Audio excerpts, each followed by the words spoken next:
लखन राजकुमारी को सांप के श्राप से मुक्त कराने के लिए रात होने का बेसब्री से इंतजार कर रहा था।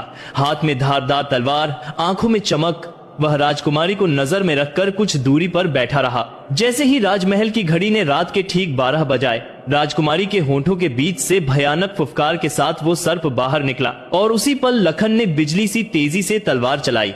एक वार में सांप 2 टुकड़ों में बिखर कर जमीन पर गिर पड़ा। लखन ने बिना वक्त गंवाए उसके दोनों हिस्सों को उठाकर रेत भरी बाल्टी में दबाया और सुबह होने से पहले ही उसे जंगल ले जाकर आग के हवाले कर दिया। वापस लौटकर जब उसने राजकुमारी चंद्रकला को जगाया तो जो लड़की हमेशा अचेत रहती थी वह आज पहली बार तुरंत उठकर बैठ गई, मानो सदियों की नींद खुली हो। सर्प नष्ट हो चुका था और उसका असर भी।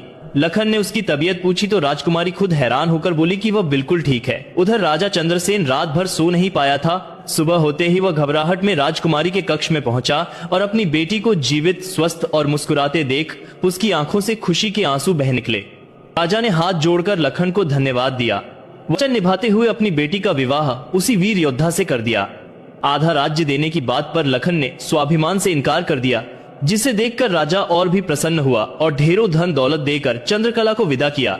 उज्जैन पहुंचने पर परिवार ने नव विवाहित जोड़े का हार्दिक स्वागत किया और कुछ दिनों बाद नगर में एक भव्य समारोह लगा। चंद्रकला अपनी भाभी के साथ मेले देखने पहुंची ही थी कि तभी दूसरी ओर से राक्षस दंभिकासुर का आगमन हुआ। विशालकाय दैत्य को देखकर लोगों में हड़कंप मच गया। हर कोई अपनी जान बचाने भागने लगा। चंद्रकला और उसकी भाभी भी भागने लगी। तभी दंभिकासुर की नजर राजकुमारी चंद्रकला पर पड़ी। उसके सौंदर्य पर मोहित होकर दैत्य पलक झपकते ही उसे उठा ले गया और राज्य की सीमा पार स्थित अपनी अंधेरी गुफा में ले गया। अगले पार्ट के लिए लाइक और सब्सक्राइब जरूर करें।